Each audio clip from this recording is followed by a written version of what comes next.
여러분 안녕하십니까, 김종철입니다. 오늘 아침에 역시 일어나자마자 가장 먼저 한 일은 미국 증시가 어떻게 됐을까, 아마 이걸 보셨을 겁니다. 또 한번 보면서 와, 대단하다라는 이런 마음과 함께 야, 얘 이거 정말 어디까지 가지?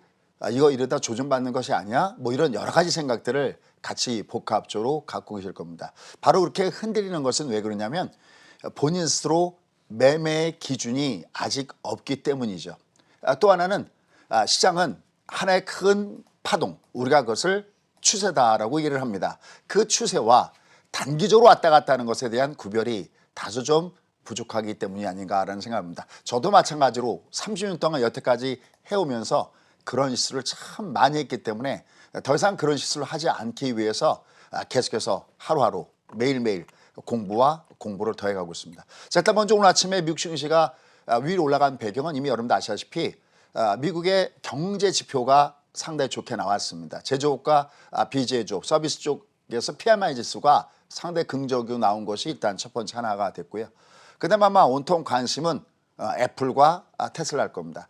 참 방송을 통해서 이 두 가지 종목에 주목해야 된다는 게 참 많이 했고요. 저희가 또 어떤 종목을 얘기할 때도 미래를 바꾸는 종목, 세상을 바꾸는 종목에 투자하는 것이 좋다라는 말씀도 참 많이 드렸습니다. 근데 역으로 지금 우리나라 시장은 지난주에 보면은 주가가 많이 내려왔어요. 그러면 왜 이렇게 주가가 내려오는지 이 원인을 알아야 됩니다. 만약에 지금 주가가 빠지는 원인이 지금 지난 3월 달 이후에 바닥을 찍고 올라갔던 그 재료 요인이 만약에 소멸됐다면 이거는 본격적으로 하락을 알리는 신호가 되겠고요.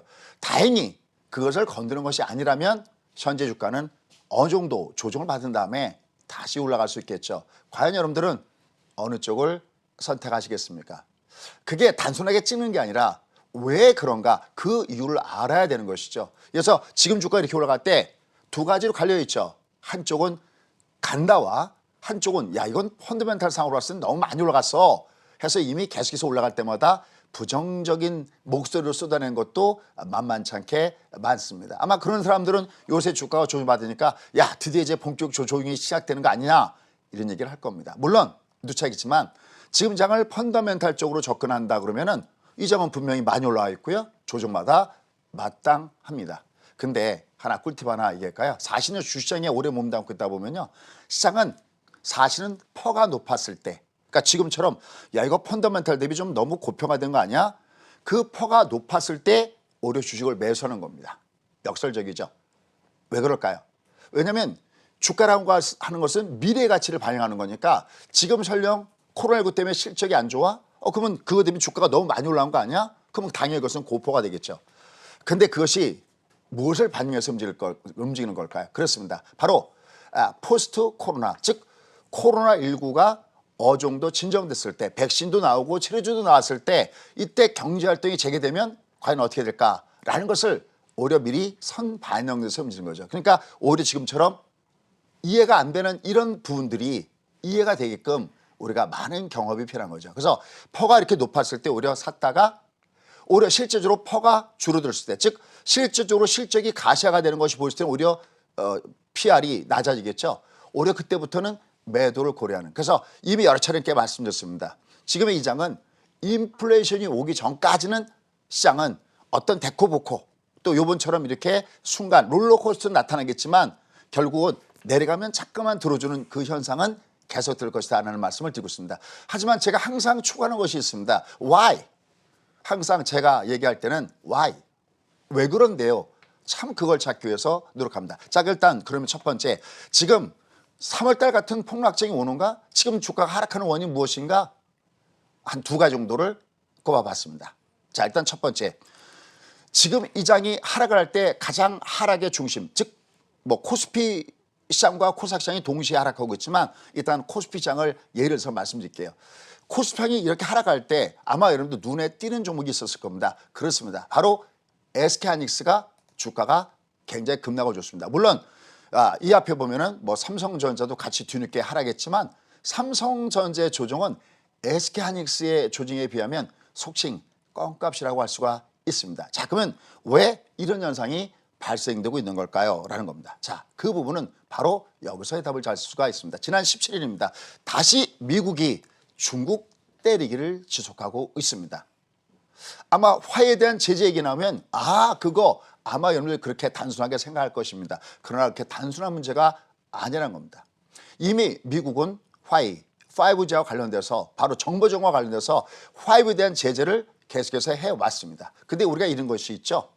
우리가 쥐를 몰더라도 도망갈 군용을 남겨놓고 본다라는 것이 있었어요. 근데 이 앞에 지난 5월에 미국의 상무부가 이 화해를 제재했을 때 어떤 현상이 생겼냐면 TSMC에서는 이 화해의 물건을 만들 수 없지만 다른 활로를 통해서 바로 화해는 자기네가 원하는 물건, 물론 질은 좀 떨어지지만 계속해서 물건을 만들 수 있는 그런 부분이 있었습니다. 그런데 이번에 또다시 미 상무부가 화해에 추가 제재를 했습니다. 바로 반도체 구매 금지 조처를 더욱더 강화시킨 겁니다.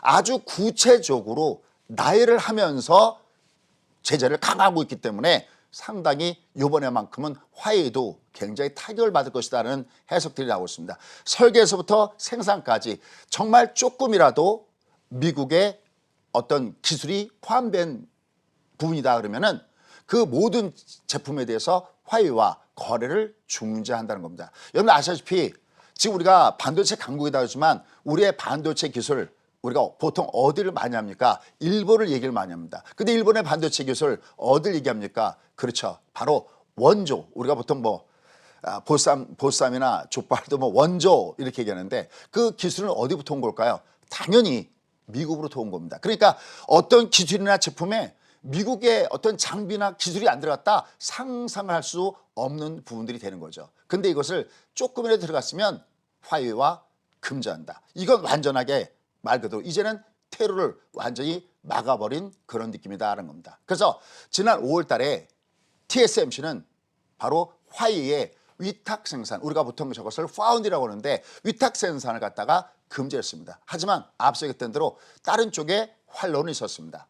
바로 그것이 뭐냐면 대만의 미디어텍을 통해서 화해는 바로 AP 구매를 계속해서 이어갔던 부분들입니다. 그런데 이번에 이 조치가 나온 다음에 이제 8월 달부터는 대만의 미디어텍으로부터도 바로 저런 것들이 구매하는 것이 불가능하게 되었다라는 부분입니다. 문제는 내년에 터집니다. 왜 내년에 터지냐면 보통 많은 기업체들은 재고를 갖고 있죠. 우리도 지난번에 일본이 우리를 옥죄했을 때 우리도 이미 갖고 있었던 그 부품들이 있었습니다. 그 재고가 문제는 소진될 때가 문제인데 내년 초에 화웨이가 그동안에 갖고 있었던 이 메모리 반도체 이쪽에 재고가 소진됐을 때는 어떻게 됐을까요? 화웨이는 결국은 타격을 입게 될 것이다라는 것이 바로 그 골자입니다. 화웨이 그러면 우리는 딱 두 가지가 생각납니다. 5G의 전 세계 글로벌 마켓에 1위를 차지하고 있는 것이 바로 화웨이입니다.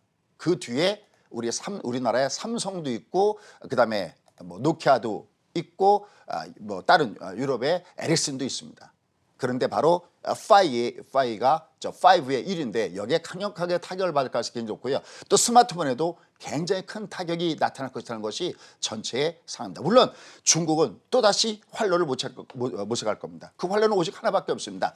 자체적으로 자기들 자국적으로 저 부품과 소재 저런 것들을 하는 밖에 없는데 지금 그러기에는 중국의 기술이 턱없이 미국에 비해서는 떨어진다는 사실은 이미 여러분들도 알고 계실 겁니다. 그래서 일부에서 뭐라고 하냐면 이번에 17일 나왔던 미국의 화해에 대한 추가적인 제재는 결국은 미국이 화해에 대해서 사용 선고를 내린 것과 똑같다라는 얘기가 나온 것도 바로 이러한 얘기다라는 것도 염두에 두시고 보셔야 될 걸로 보고 있습니다.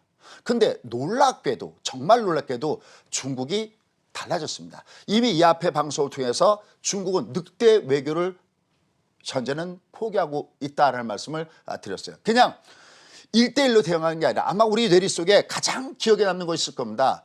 바로 총영사관 폐쇄 사건이었었죠.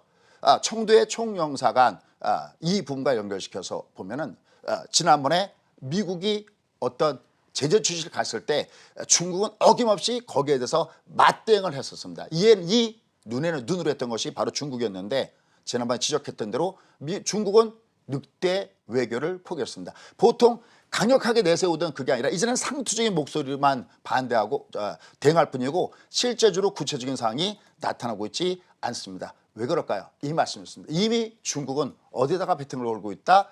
바로 조 바이든에다가 승부를 걸고 있다는 말씀도 이미 드렸고, 왜 그 관계가 되는지는 이미 이 앞에 해놨으니까 너튜브에서 아마 여러분들 못 보셨다면 참조하시면 될 것 같습니다. 그래서 결국은 중국은 현재 상태에서 저렇게 강력하게 맞대응할 수 없는 것은 어떤 분야, 오히려 맞대응한다 그러면 이것은 자국의 경제를 위해서도 굉장히 안 좋고, 지금 중국이 더 커나게 위해서는 소위 자기들이 얘기하는 기술 강국이 되기 위해서는 지금도 일정 부분 미국 기업과의 어떤 협의가 필요하고 미국의 IT 기술이 필요하기 때문에 여기에 맞대응을 자제하고 있다는 것을 염두에 둬야 됩니다.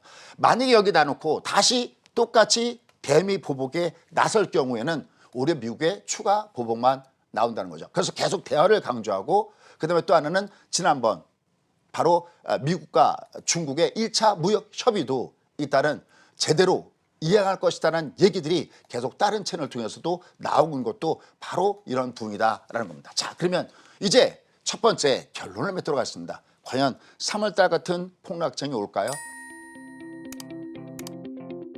그럼 여기서 만약에 지수가 더 폭락한다면 사실 우리는 어떤 걸 생각해야 되냐면, 물론 다른 종목이 내려갈 수도 있겠지만 역시 가장 큰 것은 시총 1위와 2위 바로 삼성전자와 SK하이닉스를 받을 것입니다.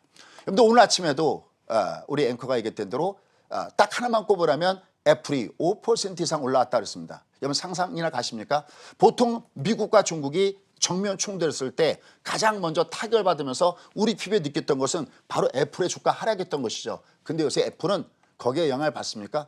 물론 주식 분할이라는 재료도 있지만 그거 영향받지 않고 꿋꿋하게 강하게 올라가는 것은 어떤 부분일까요? 그렇습니다. 일단 지금 시장을 끌어내리는 요인 중에 하나, 결국은 미국과 중국의 충돌 문제. 오히려 이건 제가 이런 악재가 있을 때마다 오히려 시장은 저점에 대기 매수가 들어온다는 말씀을 드렸던 것도 바로 그겁니다. 이러한 상태에서 여러분들은 하나의 그래프를 볼 필요가 있다는 겁니다. 바로 이 그래프를 보시기 바랍니다. 자, 지금 화면에 그래프가 나가실 겁니다. 하나는 삼성전자의 그래프고 하나는 SK하이닉스입니다. 애플의 그래프는 얘기하지 않아도 이보다 더 좋을 수는 없다고 하는 영화의 제목이 떠오를 정도로 멋지게 상승을 주고 있습니다. 자, 지금 보면 최근에 똑같이 종합주가지수가 밑으로 하락을 하면서 어떤 현상이 생겼습니까? 삼성전자도 좀 빠지고 SK하이닉스도 빠졌죠. 그런데 격이 다르죠. 격이 다르고 결이 다릅니다. 지금 삼성전자는 아직 지난 3월 달의 저점 대비 주가가 상당히 많이 올라와 있고 아직 상승한 폭의 3분의 1 이내에서 조정받는 속칭 아름다운 조정권이 됐습니다. 근데 SK하이닉스는 그냥 밑으로 내리꽂으면서 지난 3월 달의 저점을 위협하고 있습니다.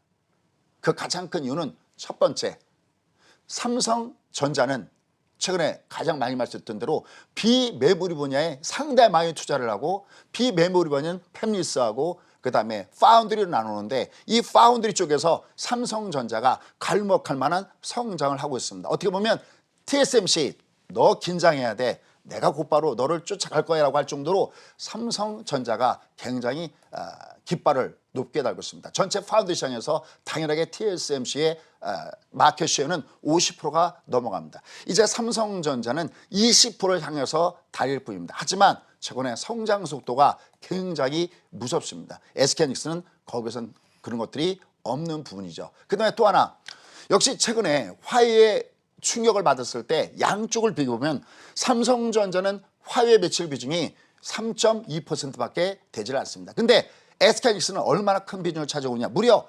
11.4%나 차지하고 있을 정도입니다. 그러니까 화웨이의 제재는 곧바로 SK하이닉스의 D램 쪽에서, 낸드 프레시 쪽에서, 더군다나 최근에 8월 달 이후에 D램 가격이 더욱더 하락하는 모습을 보여주고 있는데 엎친 데 덮친 격으로 화웨이 제재가 들어가니까 지금 SK하이닉스도 최근에 약간 하단에서 옆으로 눕다가 밑으로 푹푹푹 빠질 때 그 타임이 언제였냐, 바로 화웨이의 제재가 됐을 때 그때 장대 음봉을 보면서 내리꽂고 있습니다. 그러니까 최근에 주가 하락의 첫 번째 원인 중에 하나는 특히 코스피 같은 경우 원인 중에 하나는 바로 SK하이닉스를 둘러싼 이런 종목군의 하락이 결국은 지금의 주가 하락을 불러일으켰다라고 이해할 수가 있겠습니다. 자, 그러면 또 우리가 어떤 부분을 봐야 되느냐 하는 겁니다. 두 번째 봐야 될 것이 바로 이 부분입니다. 오히려 여러분들이 생각할 때는 오늘 방송을 보시니까 정말 SK하이닉스가 저렇게 빠졌구나 이제 처음 아시는 분들도 계실 거고요. 거의 아마 대다수의 분들은 바로 이걸 갖고 최근에 주가가 하락하는 주요한 원인으로 꼽을 겁니다. 지금 최근에 보면 미국과 우리나라 시장은 디커플링, 너는 너, 나는 나 다르게 달리고 있습니다. 근데 사실 우리나라 증시가 미국과만 다르게 달리는 것이 아니라 최근에 주변 국가들, 중국, 일본, 기타 여러 글로벌 국가에 비해서는 오히려 최근에 주가 하락률이 굉장히 가속화되고 있습니다. 그 이유는 여러분 아침에 TV를 틀면 곧바로 아실 겁니다. 최근에 다시 코로나19의 2차 팬데믹 현상이 나타나고 있습니다.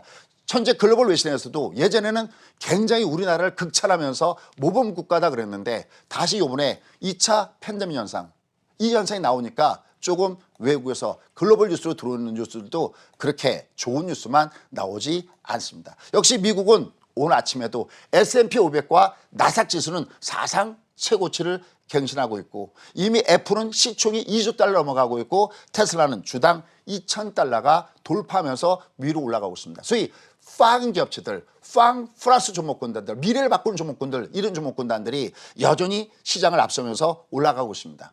그러니까 여러분들이 다시 한번 쓰지만 저희가 저희 수강생들과 이런 얘기합니다. 여러분들이 은퇴하셨을 땐 최소한 미국의 주식과 미국의 ETF는 3분의 1 정도는 갖고 은퇴하셔야 여러분들은 나중에 나는 쉬고 있어도 나는 은퇴했어도 나의 돈을 벌어주는 이런 상황이 될 겁니다라는 얘기를 참 방송에서 많이 말씀드리는데 얼마나 여러분들이 귀에 와닿는지 모르겠습니다. 역시 오늘도 애플과 테슬라는 깃발을 내세우면서 앞으로 나가고 있습니다. 그런데 앞서 설명드렸던 대로 국내 증시 아까 보셨죠? 코스피 지수 기준으로 고점 대비 무려 180포인트나 주가가 급락을 주고 있습니다. 그 원인 중에 하나는 역시 코로나 바로 19에 대한 2차 팬데믹 우려감이 결국은 경기 전반에 결국은 우울한 그림자를 드릴 것이다는 겁니다.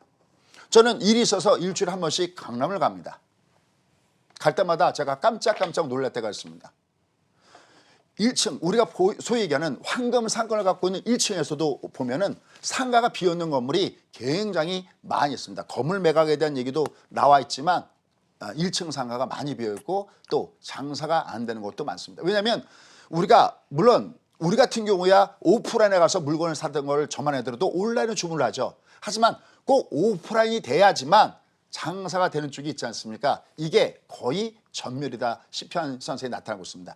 이런 상태에 있어서 코로나2차에 대한 팬데믹 우려감은 또 한 번 사람들을 좌절시키고 있습니다. 저도 30년 동안 주식장을 해오면서 워낙 많은 좌절을 겪었기 때문에 정말 어떨 때는 정말 가슴이 먹먹해지는 이런 느낌을 진심으로 갖습니다.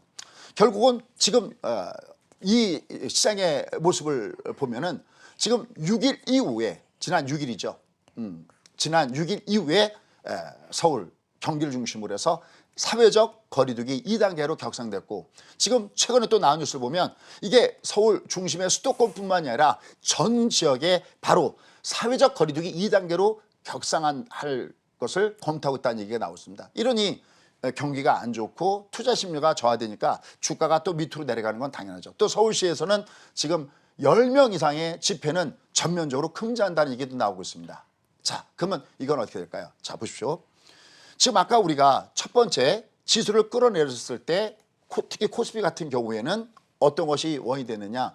삼성전자, 특히 SK하이닉스 같은 이런 종목이 급락을 주면서 분위기가 약간 안 좋은 분위기 쪽으로 내려가고 있고 그다음에 두 번째는 바로 2차 팬데믹 현상 때문에 바로 이와 연결돼서 상당히 투자 심리도 굉장히 저하되고 이렇게 되면 최근에 보면 미국 주가도 약간 FOMC 회의로 공개 위에 출렁거렸던 가장 큰 이유도 경기 회복이 더딜 것이 아니냐라는 우려감이 있었는데 우리가 곧바로 나타나고 있죠. 이런 부분 때문에 결국은 또다시 지난번에 이어서 2차 재난지원금을 추가적으로 지급해야 되는 것이 아니냐 또 4차 추경을 검토해야 되는 것이 아니냐 이런 얘기가 계속해서 나오고 있는 것들이 결국 현재 팬데믹 현상이 얼마나 심한 것인가를 그대로 보여주고 있습니다. 그런 상태에서 지금 지수를 보신다면 지수가 굉장히 급락했죠. 여기서 일단 하나 꿀팁을 드리도록 하겠습니다. 여러분들 종합은요. 종목은 5일 평선을 깨고 내려갔을 때는 그건 별 의미가 없습니다. 최소한 종목은 20일 정도를 깨고 내려가야 의미가 있고 특히 20선이 쌍봉이면서 60선을 깨고 내려가 의미가 있거든요. 근데 종합은 5일 평선만 깨고 내려가더라도 얘가 주가의 방향이, 왜냐하면 종합이 움직인다는 얘기는 시가총액이 줄어든다는 얘기고 여러분의 계좌 잔고가 줄어든다는 얘기입니다. 그러면 항상 종합을 보셨을 때 얘가 꺾이는 3단계 과정이 있습니다. 일단 첫 번째가 위에서부터 장대 음봉을 주면, 지금 화면에 여러분들 보시면은 화살표 표시가 들어와져 있을 겁니다. 장대 음봉을, 종합이 올라가다가 장대 음봉을 보면 얘가 중간 쉬었다 갈 것인가? 혹은 5일 평선 아래 일봉의 캔들이 잠겼을 때 마치 잠수교가 물에 의해서 비가 오면 잠기듯이 그 5일 평선 아래로 캔들이 갔을 때 이것을 우리가 5선 바디 크로스라고 하는데, 이런 현상이 나오면 일단 나는 내가 일정 부분 리스크를 관리해주는 전략을 필수적으로 가져가야 된다는 것을 염두에 두시기 바라겠습니다. 자, 그런데 본론은 지금부터입니다. 그러면 지금 팬데믹 현상 때문에 주가가 내려가고 있고 또 어떤 심리적인 악재, 그 심리적인 악재도 사실은 이 팬데믹 현상만 갖고 설명할 수 없습니다. 왜냐하면 하락폭이 너무나 컸기 때문에. 사실은 우리나라 증시가 최근에 하락을 하고 있는 가장 큰 이유는 물론 앞서 화에 대한 제재, SK하이닉스에 대한 하락, 그다음에 투자 심리에 대한 저하, 이런 것 때문에 내려가고 있지만 가장 큰 원인은 뭘까요? 가장 큰 원인은 최근에 우리나라 증시가 다른 글로벌 증시에 비해서 가장 많이 상승해 오면서 소위 이격의 괴리도가 많이 벌어져 있기 때문에 바로 그렇습니다. 그러나 결국 이것은 투자 심리에서 악재는 되겠지만 최근에 많이 나오는 얘기대로 최근에 보면 러시아에서 여러분들 백신 등록을 했다라는 얘기가 얼마 전에 나왔었죠. 실제로 보니까 푸틴이 둘째 달에다가 실제로 그거를 갖다가 실험을 했다 이런 얘기까지도 이미 아마 여러분들 들으시면 계실 겁니다. 근데 미국에서는 맹물보다 좀 나은 수준 아니냐 그러는데 최근에 금값이 위로 올라가다가 놀랍게도 금값이 밑으로 순간 급락을 줬던 곳이 있었습니다. 언제일까요? 그렇습니다. 바로 러시아가 백신에 대해서 등록했다고 하는 바로 그 타이밍에, 그다음에 그러면서 바로 달러 인덱스, 달러 가격이 다시 약세에서 강세로 돌아서는 그 순간에 바로 미국의 금값은 밑으로 급락을 줬습니다. 그럼 제가 다음 토픽으로 할 것도 이미 아시죠? 그렇습니다. 진짜 위기는 이게 아닙니다. 진짜 위기는 지금부터 얘기하는 이게 진짜 위기다라는 것을 여러분이 아셔야 됩니다. 그것이 무엇일까요? 바로 이 부분입니다. 진짜 위기는 지금 인플레이션이 오고 있다라는 겁니다. 제가 이렇게 그런 말씀 드렸어요. 지금 이 장을 끌어올리는 것은 바로 펀더멘탈 때문에 끌어올리는 것도 아니고 지금 시장의 흐름의 가장 큰 맥점은 뭐냐? 바로 막강한 돈을 유동성을 공급하면서 이 장이 올라오는 것이다. 항상 위기는 지금 장은 어차피 버블 쪽으로 흘러가고 있는데 항상 버블은 어디서 터지느냐? 금리를 올리면서부터 고금리가 가면서 버블이 터지는 거고요. 역으로 급락했던 주가는 어디서 바닥을 치면서 올라오느냐? 초저금리 상태에서 바닥을 치면서 올라옵니다. 지금 이 시장의 흐름의 맥점은 바로 거기와 동일하다는 겁니다. 근데 문제는 그 금리, 이 버블을 터뜨릴 때 첫 번째 하나의 신호탄이 될 수 있는 그 금리 인상, 물론 금리 올렸다고 해서 금세 주가가 폭락하지는 않습니다. 고금리가 가야 그게 되는데 일단 어쨌든 그 첫 번째 신호는 금리 인상입니다. 금리는 언제 올릴까요? 당연하죠. 물가가 올라갔을 때, 인플레이션이 나타났을 때. 근데 지금 인플레이션이 오고 있습니다. 이미 어디는 인플레이션이 오고 있습니까? 그렇죠. 자산시장에서 인플레가 오고 있죠. 부동산 가격이 급등을 주고 주가가 급등을 줬습니다. 자산시장에서는 급등을 주면서 인플레가 오고 있는데 아직 물가 쪽에서는 그렇게 인플레가 오진 않고 있습니다. 그런데 이런 조짐들이 나타나고 있습니다. 첫 번째, 지금의 이 시장은 지난 2008년대 금융위기일 때는 벤 버너키 의장을 중심해서 돈을 벌써 어디다 뿌렸다 그랬습니까? 그거는 말 그대로 글로벌 금융위기, 금융기관이 위기였기 때문에 그때는 금융기관에다가 돈을 뿌렸다 그랬습니다. 근데 지금은 그때와는 다릅니다. 월스트리트가 돈을 뿌린 것이 아니라 일반 시중들, 개인과 기업과 이런 쪽에다가 돈이 직접 뿌려주고 있습니다. 우리가 이것을 메인 스트리트에다가 돈을 뿌려주고 있다는 말씀을 여러분께 드린 바가 있습니다. 그 다음에 지난 3월 이후에 4월달, 5월달 지금 M2 중괄, 우리가 보통 인플레이션 얘기할 때 M2 중괄을 많이 얘기합니다. 참고로 우리나라 같은 경우는 지난 2000년도에 M2 중괄, 우리는 총 통화량이 얼마냐냐 677조에 불과했었습니다. 근데 지금 올해 4월달에 이 677조가 3,000조를 돌파했고요. 지금 6월 말 기준으로 3,077조입니다. 그러면 이 증가율이 얼마 됩니까? 무려 4배에서 5배가 통화량이 증가했습니다. 돈가스는 어떻게 됐다는 얘기입니까? 그만큼 떨어졌다는 얘기죠. 그때 만약에 여러분이 2000년도에 1억 갖고 있었다면 지금의 돈가스는 2천만 원 내지 2,500만 원밖에 안 된다는 겁니다. 만약 여러분들이 은행에다가 입금해서 1억을 가지고 2억으로 내 돈을 늘려놨다? 그러면 야, 내 돈 1억 벌었다? 1억 번 게 아니라는 거죠. 우리가 물가를 얘기할 때, 금리를 얘기할 때 어떤 얘기합니까? 단순하게 은행에서 받는 그런 명목금리가 아니라 물가를 계산한 실질 금리를 얘기하듯이 지금의 돈가치는 계속해서 떨어지고 있는 거죠. 그래서 그 유명한 레이 달리오는 뭐라고 하고 있습니까? Cash is trash. 돈은 쓰레기다. 바로 그런 부분들이 여기서 나오고 있습니다. 이 M2 증가율이 역대급으로 증가하고 있다는 사실을 아셔야 됩니다. 돈이 시중에 뿌려지고 있고 M2 증가율이 역대급으로 올라가고 있다. 그럼 우리 뭘 체크해야 될까요? 그렇습니다. 바로 물가입니다. 그런데 최근에 미국의 7월 소비자 물가 지수, 우리가 CPI라고 하죠. 이게 무려 0.6%가 상승하면서 이 1991년도 이후에 최고치를 기록하고 있고, 소비자 물가뿐만이 아니라 생산자 물가도 역시 마찬가지로 0.6%로 상승하고 있습니다. 결국 지금 우리한테 두려운 것은, 이게 우리가 착각하지 말아야 될 것이 사회적으로 두려운 거하고요. 지금 예를 들어서 주식이나 이런 거 안 하는 사람들은 뭐 인플레이션 여기에 대한 두려움보다는 코로나19에 대한 두려움이 클 겁니다. 이건 우리가 사회적으로 두려워하는 거고요. 우리가 실질적으로 금융시장에서 두려워하는 것은 전혀 다르다라는 겁니다. 바로 그것은 뭐냐면 지금 시장은 점점 인플레이션에 대한 위기가 오고 있는 것이, 이것이 실제적으로 정말 중요한 부분입니다. 그래서 실제적으로 보면 최근에 기대 인플레이션이 상승하고 있습니다. 기대 인플레이션 상승하고 있다. 이거 무슨 얘기냐면 지금 내 호주머니에 있는 내 돈 5만 원짜리가 앞으로 돈 가치가 4만 원, 3만 원 떨어진다면 여러분 가장 먼저 뭘 할까요? 그렇죠. 바로 구매를 하겠죠. 그렇죠. 돈을 쓰겠죠. 다시 말씀드려서 얼마나 돈이 뿌려지느냐도 중요하지만 그 돈이 얼마나 빨리 돌아다니고 있는가도 굉장히 중요하거든요. 우리가 그것을 바로 통화 유통 속도라고 하는데 이게 굉장히 급증을 주고 있습니다. 이것은 달러 인덱스와 역외관계에 있기도 합니다. 여러분들 제가 이런 말 많이 합니다. 연준 의장이 2022년 말까지는 금리를 제로금리로 유지하겠다. 그거 믿지 마십시오. 믿어서도 안 됩니다. 그러면 그분들이 거짓말할 것인가요? 아니요. 지금의 상황을 봤을 때는 경기가 그만큼 더디게 상승할 것이다. 또 시장이 안 좋은 것도 중요하니까 그렇게 얘기했지만 저걸 믿어서는 안 됩니다. 언제든지 주변에 인플레가 다가왔을 때 미국은 거기에 선응하는 조치를 할 겁니다. 그러나 지금 만약에 한번 생각해 보십시오. 만약에 지난번에 우리가 벤 버넌키 의장 때도 했지만 테이퍼링 얘기 나왔을 때 소위 통화 발작, 긴축 발작을 일으켰죠. 만약에 지금 통화가 완화 쪽을 쓰다가 이게 만약에 긴축 쪽으로 돌아서게 되면 어떨까요? 그렇습니다. 바로 긴축 발작을 일으키게 될 가능성이 굉장히 높습니다. 즉 만약에 미국이 금리를 올릴 가능성이 높아진다라고 하면 어떻게 될까요? 달러 가치가 다시 상승하겠죠. 그러면 전 세계에 뿌렸던 돈들, 이런 돈들은 금리가 올라갈 수 있으니까 신흥국의 통화 가치는 떨어질 가능성이 굉장히 높겠고요. 그럼 어떻게 될까요? 증시도 급락을 하겠죠.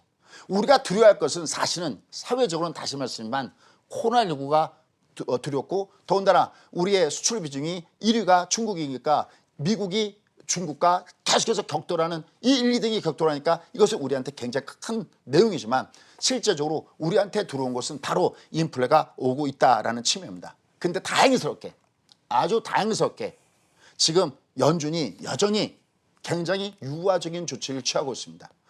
여러분들 딱 하나만 보십시오. 몇 번을 설명드리지만 딱 하나만 보십시오. 지금 이 장은 지금 이런 악재에서 주가가 빠지더라도 전 세계가 여전히 통화 완화 정책을 쓴다면 이 내려간 것은 데코보코의 어떤 롤러코스팅 장세는 계속 나타나겠지만 내려갈 때는 다시 올라가고 내려갈 때는 다시 올라갈 겁니다. 그러나 딱 하나, 만약에 통화 쪽을 조인다면, 그렇다면 그때는 장이 조금 더 빠지더라도 좀 깊숙이 빠질 겁니다. 그러나 지금은 그런 부분들은 아니다라는 측면에서 결국은 여전히 지금은 위기 국면이 아니다라는 것을 염두에 두시고 내려갈 때 여전히 매수가 괜찮습니다. 대신 이자에 다시 본격적으로 위로 올라가려면 꺾어질 때 장대양봉과 5선 바디 줬듯이 다시 지금 장이 올라가려면 장대 양봉과 그다음에 5선 바디가 나와야 다시 난 반대 시작되는구나, 이렇게 접근하시면 되겠고요. 아까 애플과 테슬라에서 보듯이 이런 관점 여러분들은 세상을 바꾸는 종목군에다가 조정시 지속 관심 갖고 지켜보는 건 어떨까요?